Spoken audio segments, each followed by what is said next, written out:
Hi friends, welcome to my channel. Today మీకోసం గోంగూర egg recipe. దానికి కావాల్సిన పదార్థాలు: ఒక కట్ట గోంగూర, 4 కోడిగుడ్లు, 2 ఉల్లిగడ్డలు, 4 పచ్చిమిరపకాయలు, 2 టేబుల్ స్పూన్ల కారము, తగినంత ఉప్పు, చిటికెడు పసుపు, జీలకర్ర, ధనియాల పొడి, అల్లం వెల్లిపాయల పేస్టు, 4 టేబుల్ స్పూన్ల ఆయిల్.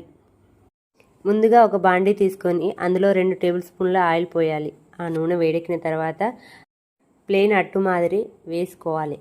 అది వేడెక్కిన తర్వాత మంచి బ్రౌన్ కలర్కి వచ్చిన తర్వాత అటు ఇటు మరలించుకొని చిన్న చిన్న ముక్కలుగా చేసుకొని పక్కన పెట్టుకోవాలి. అదే బాండీలో ఇంకా 2 టేబుల్ స్పూన్ల ఆయిల్ పోసి నూనె వేడెక్కాక జీలకర్ర, పచ్చిమిరపకాయ ముక్కలు, ఉల్లిగడ్డ ముక్కలు వేసి బ్రౌన్ కలర్ వచ్చేదాకా వేడి చేయాలి.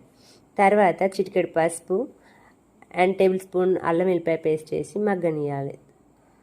తర్వాత కడిగి పెట్టుకున్న గోంగూర ఆకులను వేసి కొద్దిసేపు అటు ఇటు మగ్గనించి మూత పెట్టుకోవాలి.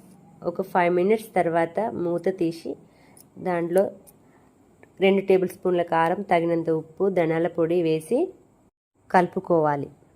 కొంచెం మగ్గాక కాస్తన్ని వాటర్ పోసి మూత పెట్టాలి.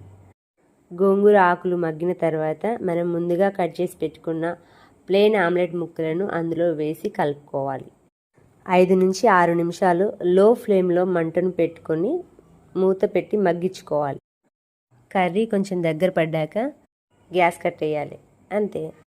ఒక బౌల్లోకి సర్వ్ చేసుకొని కొత్తిమీరతో గార్నిష్ చేసుకుంటే సరిపోతుంది. అంతే. ఇష్టమైన గోంగూర, ఇష్టమైన ఎగ్, డిఫరెంట్ కాంబినేషన్లో పుల్ల పుల్లగా టేస్టీగా ఉండే గోంగూర ఎగ్ రెసిపీ బాగుంటుంది. ట్రై చేసి చూడండి. నచ్చితే లైక్ చేయండి, కామెంట్ చేయండి, షేర్ చేయండి. Thank you.